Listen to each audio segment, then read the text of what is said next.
For the sake of Allah subhanahu wa ta'ala. Keep it nice and plain. Extravagance. The idea of extravagance requires a lecture of its own. But quickly, Allah says, وَكُلُوا وَاشْرَبُوا وَلَا تُسْرِفُوا إِنَّهُ لَا يُحِبُّ الْمُسْرِفِينَ. Eat and drink, but do not go to excessive measures. Verily, Allah does not love those. To pay attention, Allah does not love them.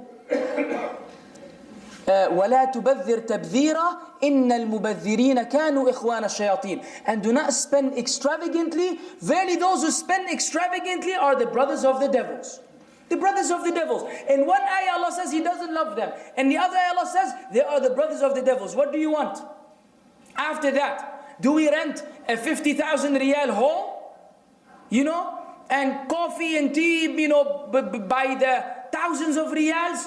Food which is thrown away just to make it, it's all showing off, showing off.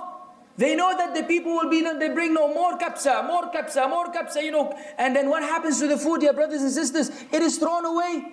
Ni'mah from Allah Azza wa Jal. People are dying all over the world for a grain of rice.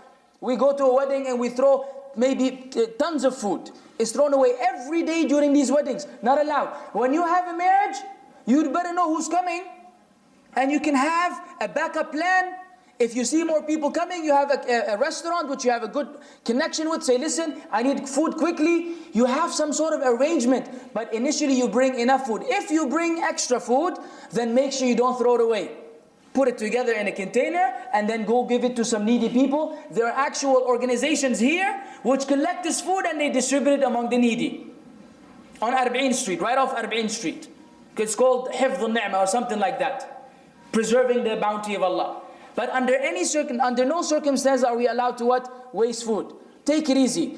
Strawberry cake and a chocolate cake and a vanilla. 80 different cakes.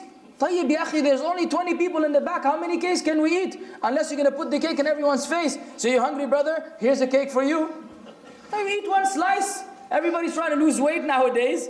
You can't afford to eat half a cake. Go home, you can't even sleep. We have to stick to a diet also. So make it easy for the attendees that they don't, ruin their diet when they visit you during their wedding. Keep it, nice and clean. Mixing between men and women, needless to say, is not allowed.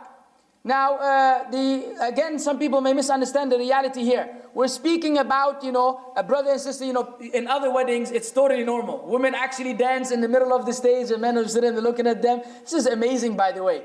A person's wife, or soon to become wife, will be dancing in the middle among, wearing her best clothes. And all these men are sitting there looking at his wife. Think, oh. And he's like happy, smiling. Oh, this is my wedding day. Brother, what happened to you?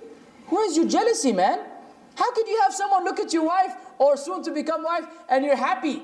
And she's not wearing, clothes. Respectable clothes. A man will never allow this. Never allow this in his whole life. Not even his wife to be seen among other men, in a manner which is not befitting. She may show her face if you believe it's not an obligation to wear the niqab, no problem. But during a wedding, with the kind of clothes that they wear, you want the men and women to be mixing. Very often, people become attracted, to that woman, or the woman may be attracted to one of his friends, who may look better than her husband. He's wearing his nice clothes. This is big fitna, big fitna. People think this doesn't happen. This happens. Shaitan this is where he actually builds his homes. He builds his homes in destroying houses. How? By making the relationship not work. How? By the woman being interested in someone else, or the man being interested in someone else. That's the main reason why they will depart from one another. So when we do this, we are paving the way. Another evil habit is the husband goes to the women's section to supposedly take his wife or something, and he goes, before many women that are not dressed properly. All this is not allowed. Music. Among the only times where you can beat to death with some young girls, with some nice chanting, is during a wedding. And refer to the lecture, the classical hit, It's Bad. We explained that this is among the exceptions. Actually, it is a sunnah. The Prophet ﷺ told Aisha, did you not take a young girl to beat the deaf?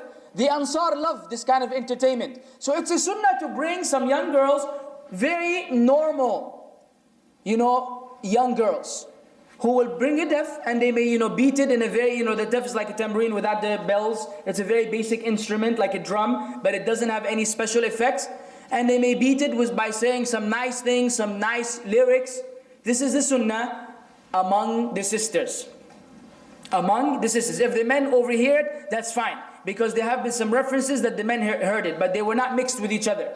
If the men hear it, that's fine. But what happens today is the other way around. You'll find that in the men's section, this is where the disco is going on. And I went to a wedding and I tried to, forbid the evil and say, brother, this is not allowed, to do this and that. And then, of course, my suggestion wasn't very welcomed. They turned it off for some, time. Then they went and turned it back on again. So I had to leave.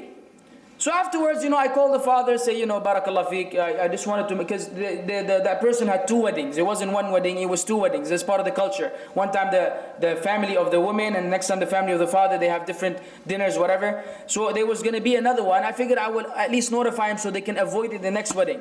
And of course, I was told, brother, never call me again. Before I even got to speak. Never call me again. Assalamu alaikum. Okay, no problem. I can do that. I will never call you again, inshallah ta'ala. But the point being, and we were assuming these were practicing Muslims who would never show this kind of attitude. At least if you don't agree with me, say Jazakallah khair for the advice, I don't agree with you. But to become upset because someone is, showing you the sunnah, then this is very, hurtful to someone. Really, I was very hurt. May Allah forgive him. I still, he's still my brother in Islam. I wish goodness for him and for myself. But that wasn't befitting behavior, and I hope that you never do this to someone who advises you. If you don't agree with the advice, say Jazakallah khairan, I have my evidence, I appreciate your advice, but I'm following a particular teaching in Islam. But just to say no because you don't, it opposes your desires, then this is very, very much unacceptable. Using gold and silver utensils. Salama radiallahu anha said, the one who eats or drinks from a vessel of gold or silver is putting fire in his stomach. Why is this important? Because how do they usually give you sweets? When the people go around giving you some chocolate and candy, it's actually usually in what? In golden or silver trays. So neither are you allowed to give them as a gift a golden or silver tray, because it will probably be used for, offering people some food. And you yourself, for the actual guests that come over, you cannot serve them using gold and silver utensils. Whether it's a tray, a plate, a spoon, a knife, a fork, any of that is not allowed. Otherwise you are putting fire in your stomach. This is for Jannah. If you like to use gold and silver utensils, then you will use it in Jannah. In this dunya, Allah has made it prohibited for the Muslims. So be careful of using them, whether you are a guest bringing a gift, or whether you are the host. Do not use them to serve people anything at all. Jazakum Allahu khairan. Tayyib. Honeymoon. Honeymoon? I don't know how much honey is there in the moon. I don't think there's any honey in the moon. But there's something I could tell you. In the Bible, Deuteronomy chapter 24, verse 5 is where you will find the reference for the honeymoon. So the first indication is that it's a Christian way of life, a Christian celebration. Secondly, what really happens in a honeymoon? People take a vacation from Islam in a non-Muslim country, Paris, Hawaii, some very exotic place, with a bunch of kuffar, where they disobey Allah around the clock because they are in an environment of disobedience. Alcohol is being served, all kinds of stuff. So people actually leave their home country. Instead of going to Medina, going to Umrah, doing something which get them closer to Allah, they take a month honeymoon, spend all their money, and disobey Allah around the clock for a whole month in non-Muslim country where you're not allowed to go on tourism or for just entertainment. So we don't have any honeymoon. You like to go to Umrah? Barakallah fi